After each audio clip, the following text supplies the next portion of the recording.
നമ്മുടെ നാങ്കഡാക്കാണ്. നാങ്കഡാക്ക് എന്ന് പറയുന്നത് നമ്മുടെ ചെമ്പടാക്കിനെയും നാങ്കാക്ക് എന്ന് പറയുന്ന ഒരു വെറൈറ്റിയുടെയും കൂടെ ഒരു മിശ്രിത ഹൈബ്രിഡ് വെറൈറ്റിയാണ്. ചെമ്പടാക്ക് അറിയായിരിക്കും. ചെമ്പടാക്കിലൊക്കെ കുറേ ഫംഗൽ ഇൻഫെക്ഷൻ ഒക്കെ വരുന്നു എന്നൊക്കെ പറഞ്ഞ് കംപ്ലൈൻറ്റ് വന്നൊരു വെറൈറ്റിയാണ്. പക്ഷേ ഇത് അത്രയും ഇനി പറഞ്ഞിട്ടിനി വരാതിരുന്നാൽ മതി. ഇതുവരെ വലിയ പ്രശ്നങ്ങളില്ല. പെട്ടെന്ന് വളർച്ചയുണ്ട് കേട്ടോ, വളരെ അഭൂതപൂർവമായ വളർച്ചയാണ്. കണ്ടില്ല, ഇതൊരു 2 വർഷത്തിലാണ് ഇത്രയും വലിയൊരു പ്ലാന്റ് ആയത്. ഭയങ്കര മണമാണ്. എങ്ങനെയുണ്ട് മണം? എങ്ങനെയുണ്ട്? വാ, എങ്ങനെയുണ്ട്? സൂപ്പറാണോ അല്ലേ? നമുക്കിതൊന്ന് മുറിച്ചു നോക്കാം.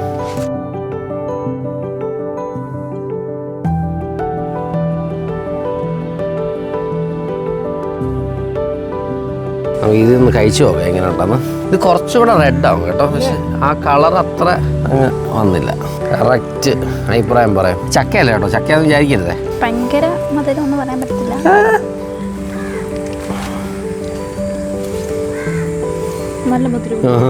നല്ല മധുരമുണ്ട്. ഒരു ചെകിടിക്കുന്ന മധുരത്തിന്റെ അത്രയില്ലേ, ഇങ്ങനെ മധുരമാണ്. കൂഴയുടെ കൺസിസ്റ്റൻസി. പക്ഷേ വായിലിട്ടിട്ട് നമുക്ക് കൂഴ പോലെ ഇറക്കാൻ ബുദ്ധിമുട്ടോ അങ്ങനെയൊന്നുമില്ല. അത് കഴിച്ചങ്ങ് ഇറക്കാൻ പറ്റുന്ന രീതിയിൽ ഒരു നല്ല വെറൈറ്റി കേട്ടോ, നമുക്ക് ഇഷ്ടപ്പെടുന്ന ഒരു വെറൈറ്റിയാണ്. പിന്നെ ചെറിയ ഫ്രൂട്ടാണ്, ഒരു ടേബിൾ ഫ്രൂട്ടായിട്ട് ഒരു വൈകുന്നേരം 4 പേര് തിന്നാൻ രസമുള്ള ഒരു ചക്ക മുറിക്കുന്നതിൻ്റെ അത്രയും ബുദ്ധിമുട്ടില്ല. അപ്പം ഇതാണ് നാങ്കഡാക്ക്. നടുന്നതിൽ തെറ്റില്ലാത്ത ഒരു പെട്ടെന്ന് കിട്ടത്തില്ലേ, 2 വർഷത്തിലുള്ള ചെറിയ ഫ്രൂട്ടാണ്. ഉണ്ട് കുറച്ചുകൂടെ വലിയ 5 കിലോ 6 കിലോ ഒക്കെ തൂങ്ങുന്നുണ്ട്. എനിക്കൊരു 3 കിലോയുടെ ഒരു ഫ്രൂട്ടാണ്. But it is good.